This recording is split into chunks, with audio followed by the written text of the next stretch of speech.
तुम्हाला सायन्स तर घ्यायचं आहे, पण डॉक्टर किंवा इंजिनियर व्हायची इच्छा नाहीये. मग पुढे काय?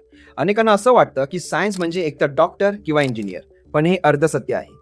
सायन्समध्ये अशा काही करिअर वाटा आहेत, ज्याबद्दल तुम्हाला कदाचित कोणी सांगितलंच नाही. सायन्समधून करिअरचं पहिलं ऑप्शन आहे डेटा सायन्स.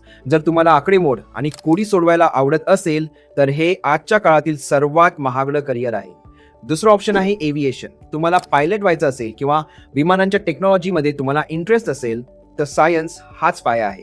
आणि तिसरं ऑप्शन आहे बायोटेक्नॉलॉजी. औषधं कशी बनतात, नवीन बियाणे कशी तयार होतात, यामध्ये तुम्हाला जर इंटरेस्ट असेल तर इथे प्रचंड संधी आहेत.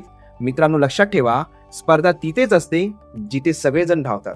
डॉक्टर आणि इंजिनिअरिंगमध्ये लाखो मुलं आहेत, पण या फील्डमध्ये एक्सपर्ट्स खूप कमी आहेत आणि इथे पगार मात्र खूप जास्त आहे.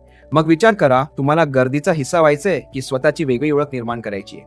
सायन्स निवडताना फक्त PCM किंवा PCB असा विचार न करता तुमच्या आवडीनुसार विषयांची निवड करा. आणि अशाच नवनवीन करिअर वाटांची पूर्ण यादी मी माझ्या मे महिन्यातील लाईव्ह सेशनमध्ये देणार आहे, जिथे आपण 10वी नंतरच्या करिअरवर बोलणार आहोत. स्वतःला अपडेटेड ठेवण्यासाठी चॅनलला आता सबस्क्राईब करा. जय हिंद, जय महाराष्ट्र.